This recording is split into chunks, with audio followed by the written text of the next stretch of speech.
یہ تو ہے کہ آپ کہتے ہیں جب امام قرات کر رہا تو آپ نہ پڑھے. سوال یہ ہے کہ ظہر اثر کی نماز کا جواب تو دے دیا کہ امام قرات تو ظہر اثر میں بھی کرتا ہے نا. وَإِذَا قُرِئَ الْقُرْآنُ وَإِذَا جُهِرَ الْقُرْآنُ نہیں.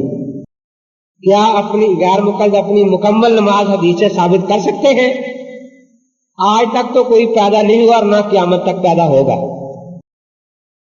صحابہ اور حضرت عمر سے رفع دین کتنی جگہ ثابت ہے؟ صحابہ میں سے کسی سے بھی غیر مقلدوں والی رفع دین ثابت نہیں. جو کہ ارکان نماز سے کسی کو چھوڑے اس کی نماز نہیں ہوگی. فاتحہ رکن نماز ہے. یہ اللہ رسول کا ارشاد نہیں ہے، غیر مقلدوں کی اپنی رائے کی بات ہے کہ یہ رکن نماز ہے. غیر مقلدین کہتے ہیں کہ بحث کے لیے سورۃ مائدہ میں ہے، وہ ہمیں دکھائے نا کہاں بحث لکھا ہوا وہاں.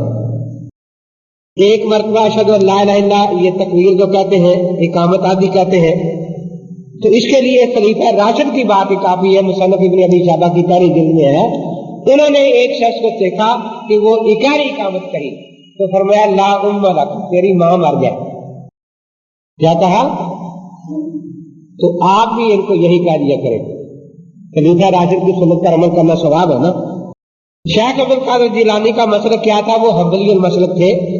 غنیت الطالبین میں لکھتے ہیں قال امامنا احمد بن حنبل اماتنا اللہ ولا مذہبہ وحشرنا فی زمرتہ. اللہ مجھے احمد بن حنبل کے مذہب پر موت دے اور اسی کے زمرہ میں اکٹھا کرے، اٹھائے. امام ابو حنیفہ نے کوئی کتاب لکھی ہے جبکہ ہدایات قدوری فتاوا کا لکھا درم بھیجتے ہیں اگر آپ کا مشہور کو تو بعض اوقات ان کو تو پر ہم بھی عمل نہیں کرتے. اس سوال کا مقصد کیا ہے؟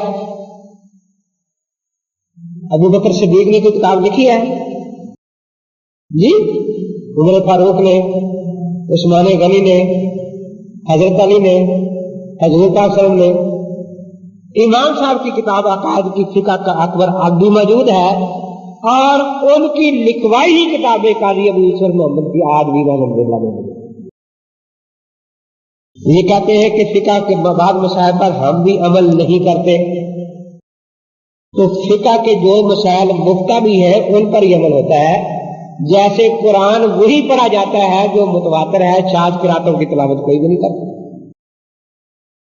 بڑا فکر ہے بیچاروں کو عیسیٰ علیہ السلام کا. عیسیٰ علیہ السلام تشریف لائیں گے تو وہ بھی حنفی مسلک کی پیروی کریں گے. مقدمہ در مختار صفحہ 56. کیا یہ واقعہ صحیح ہے؟ ذرا روشنی ڈالو مہربانی. وہاں در مختار میں باقاعدہ اس کی وضاحت ہے آگے، اس کے ترجمے میں شامل میں بھی. دیکھو پہلے مسئلہ سنو. غالب نے پچھلی دفعہ بتا کے گیا تھا جو سوال کا جواب ہو جائے دوبارہ نیا سوال دیا کرو. اس کے لیے پہلی کیسے چل لیا کرو. اجتہادی مسائل میں مجتہد پر اجتہاد واجب ہے، مجتہد پر، غیر مجتہد پر تقلید واجب ہے، غیر مقلد پر تعزیر واجب ہے. غیر مقلد پر تعزیر واجب ہے. حضرت عیسیٰ علیہ السلام خود مجتہد ہوں گے، ان پر اجتہاد واجب ہے. البتہ حدیث سے اشارتاً اور 6 بزرگوں کے کشف سے عبارتاً یہ بات سامنے آ رہی ہے کہ ان کے اجتہادات مذہب حنفی کے موافق ہوں گے. حدیث کون سی ہے جس میں اشارہ ہے؟ سنن نسائی شریف کتاب الجہاد میں ہے، باب غزوۃ الہند. اس میں اللہ کے نبی پاک کا ارشاد ہے کہ 2 جماعتیں اللہ نے ان کو دوزخ سے آزاد کر دیا. کون سی؟ ایک وہ جو ہندوستان کو فتح کرے گی اور ایک وہ جو عیسیٰ علیہ السلام کے ساتھ ہو کر جہاد کرے گی. ہندوستان کے فاتح یقیناً حنفی ہے، ہندوستان کے فاتح یقیناً حنفی ہے، اس کا کوئی انکار نہیں کر سکتا. مسند احمد میں بالکل اور واضح ہے کہ سندھ کے بعد ہند کا لفظ ہے. تو سندھ کے بعد کا جو ہند کا علاقہ ہے یہ غزنویوں نے، مغلیہ خاندان نے، انہوں نے فتح کیا نا. یہ سارے کے سارے کٹڑ حنفی تھے.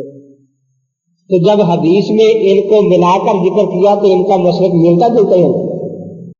اس کے علاوہ خواجہ محمد پارسا، عبد الوہاب شیرانی شافی، جلال السیوطی، مجدد الافسانی، ان حضرات نے کشف میں دیکھا جیسے آپ خواب میں بعض اوقات آئندہ والے حالات دیکھ لیتے ہیں. خواب میں کشف میں دیکھا کہ عیسیٰ علیہ السلام جو نماز پڑھ رہے ہیں وہ حنفی مذہب کے مطابق پڑھ رہے ہیں، تو پتہ چلا کہ ان کے اجتہادات حنفی مذہب کے مطابق ہوں گے۔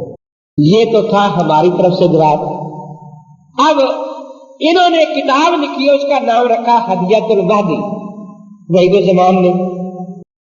کہتا میں نے اس لیے لکھی کہ جب امام مہدی آئیں گے تو وہ اس کو نافذ کریں گے، اس کو نافذ کریں گے۔ امام مہدی اور عیسیٰ علیہ السلام ایک ہی وقت میں آئیں گے نا۔ اب اس میں کیا لکھا ہے صفحہ 85 پر کہ ہم پر واجب ہے کہ رام چندر کو نبی مانے، کرشن جی مہاراج کو نبی مانے، مہاتما بدھ کو نبی مانے، واجب ہے ہم پر۔ میں ایک بات آپ سے پوچھتا ہوں، ہم ابراہیم علیہ السلام کو نبی مانتے ہیں نا، تو اپنی اولاد کا نام ابراہیم رکھتے ہیں نا۔ یوسف علیہ السلام کو نبی مانتے ہیں، اپنی اولاد کے نام نبیوں پر ناموں پر رکھتے ہیں یا نہیں؟ تو جب ان کا نبی رام چندر ہے تو ان کے کتنے امام مہدیوں کا نام یہاں رام چندر ہے؟ ہم رکھیں گے؟ کتنوں کا نام کرشن جی مہاراج ہے؟